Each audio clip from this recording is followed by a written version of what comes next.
being reported as a dire threat. Direct Russia-U.S. conflict escalating, tensions running high in Syria. Russia now warning that anything in the air will be a target, including U.S. fighter jets, drones, and unmanned aircraft. Again, all potential targets.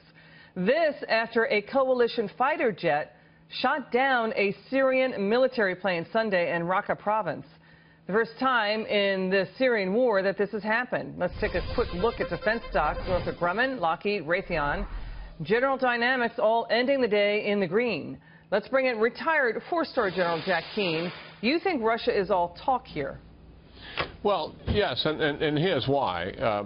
Well, first of all, our government response to this will be we take all threats seriously, and certainly we'll take the Russian threat here seriously, but we are not going to be deterred from the absolute obligation that we have to protect our forces that are on the ground. And that's what was happening here. The Iranians are driving the ground force operations of the pro-Syrian forces. And what they were doing is they were beginning an assault on the forces that we are supporting. And the Russians were providing some air cover for that to happen.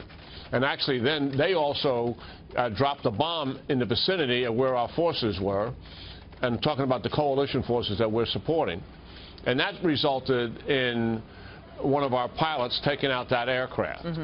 So what the Russians will have to do here is control the behavior of the ground forces and the Syrian air forces as well. They do not, and I'll say again, they do not want to take on the United States. They are sitting there in a Syrian base many miles from their country with limited capability, even though they have a very good missile defense system, but they are exposed to American air power, both from land bases and sea bases and from our ships.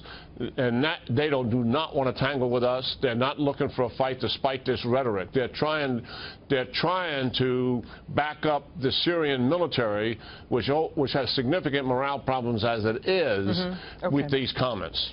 Let's switch to the story about the breaking news about Otto Warmbier. He has passed away. He was a student held in North Korea for 17 months. Again, he has died. North Korea gave him back to the United States and his family in a state of unresponsive wakefulness. Doctors have said he was in a vegetative state, massive brain tissue loss. Sir, North Korea, General, is trying to send the U.S. a message using their murder. North Korea murdered Otto Warmbier. First of all, General, what do you think they did to Otto Warmbier? Well, I'm not sure. I mean, I'm not a medical expert, but they murdered him for certain. I don't know if they poisoned him, tortured him, they've done something to him. I think, in my own mind, this outcome was not what they intended. They normally torture our people that they're holding, but we normally get them back because they use them as bargaining chips. That's the reason why they take these hostages. They fully intend at some point to give them back to us. This is unusual what has happened here. So they overextended themselves in whatever it was that they were doing to it. And it is pure murder on their part, and it's just an outrageous act that they've committed. And I trust, because I know the people in our government, this will just even strengthen our resolve even more so to deal with the North Koreans, to assist our allies in the region. Yeah, and also to help work the China piece, which is very important. Yeah, that is important. You're right, General. And to your point, the family continues to say, quote, awful, torturous mistreatment. That's what their son endured. What would the U.S. response be here, do you think? Well, I think the U.S. response, we've already made it. And that is, we are taking political, diplomatic, economic, and military action to try to deter North Korea from their nuclearization and ballistic missile program. We have put the military option, as horrific as that is, back on the table, and the North Koreans know it, and so do the Chinese. So our commitment is already there. Our policy is out in front right there now. And as I said, I think this just strengthens our resolve and determination to bring this to an end in North Korea. Well, here's the danger, right, sir? I mean, we know that North Korea's, their missiles have not been so state-of-the-art. There's a danger that they could go awry and accidentally hit Japan or another country.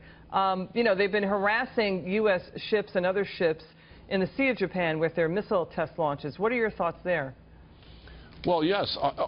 our U.S. bases in the region, our allies in the region, and as they continue to develop intercontinental ballistic missiles, even the continental United States, at some point, will be at risk. And certainly they have to miniaturize a nuclear weapon and put it on a ballistic missile. And they're moving in that direction. And what has got us so concerned here, Liz, is the acceleration of this program, which Kim Jong-un has really put on fast forward, to be sure. And secondly, the absolute explosive, reckless rhetoric associated with what his intentions are to do with a ballistic missile that's nuclearized. Yeah, we've heard reports that it could take a nuclear-tipped ICBM from North Korea just a half hour if it was launched to North Korea to hit Los Angeles. Is that true?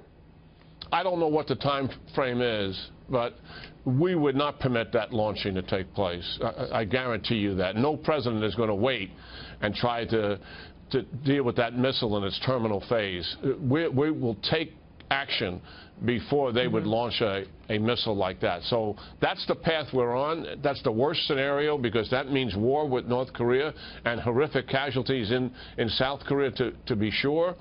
And that's why we have given the Chinese a lot of leeway here to see if they can come through with a sanctioned program. I'm very skeptical about their commitment to actually achieve those kind of results. But their president has talked to our president, and we're giving them the rope to see if they're going to get something done here.